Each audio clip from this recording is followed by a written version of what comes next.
KKR ವಿರುದ್ಧ ಘೋಷಿಸಿದರು ಆರ್ಸಿಬಿಯ ಹೊಸ ಓಪನರ್. ಸ್ಫೋಟಕ ಆಟಗಾರ ಆರ್ಸಿಬಿ ತಂಡಕ್ಕೆ ಎಂಟ್ರಿ. IPL 2025 ಮತ್ತೆ ರಿಸ್ಟಾರ್ಟ್ ಆಗ್ತಿದೆ. First match RCB versus KKR. ಈ ಒಂದು ಪಂದ್ಯಕ್ಕೆ ನಮ್ಮ ಆರ್ಸಿಬಿ ತಂಡ ಫಿಟ್ ಆ್ಯಂಡ್ ಫೈನ್ ಆಗಿ ರೆಡಿಯಾಗಿದೆ ಗುರು. ಲಾಸ್ಟ್ ಮ್ಯಾಚು ಜೇಕಬ್ ಬೆಥಲ್ ಹಾಗೂ ವಿರಾಟ್ ಕೊಹ್ಲಿ ಓಪನಿಂಗ್ ಮಾಡಿದ್ರು. ಆದರೆ ಈ ಮ್ಯಾಚು ಫಿಲಿಪ್ ಸಾಲ್ಟ್ ಅವರು ಮತ್ತೆ ಕಮ್ ಬ್ಯಾಕ್ ಮಾಡ್ತಾ ಇದ್ದಾರೆ. ಡೆಲ್ಲಿ ವಿರುದ್ಧ ಜೇಕಬ್ ಬೆಥಲ್ ಅವರು ಓಪನಿಂಗ್ ಮಾಡಿದ್ರು. CSK ವಿರುದ್ಧ Jacob Bethell, Virat Kohli opening ಮಾಡಿದ್ರು. ಈಗ KKR ವಿರುದ್ಧ ಸಾಲ್ಟ್ ಹಾಗೂ ವಿರಾಟ್ ಕೊಹ್ಲಿ ಓಪನಿಂಗ್ ಮಾಡೋದಕ್ಕೆ ರೆಡಿಯಾಗಿದ್ದಾರೆ. RCB ತಂಡ ಆಲ್ಮೋಸ್ಟ್ ಘೋಷಣೆ ಮಾಡಿದ್ದಾರೆ.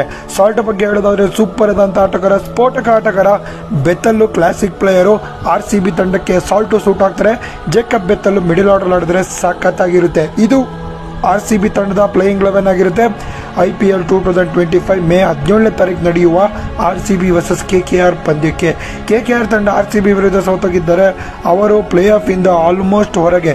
RCB ತಂಡ ಪ್ಲೇ ಆಫ್ ಟಾಪ್ 1 ಟಾಪ್ 2 ಅಲ್ಲಿ ಬರಬೇಕು ಅಂದರೆ ಈ ಒಂದು ಮ್ಯಾಚು RCB ತಂಡ ಗೆಲ್ಲಲೇಬೇಕು. ಗೆಲ್ಲುತ್ತೆ, ಬರೆದಿಟ್ಕೊಳ್ಳಿ.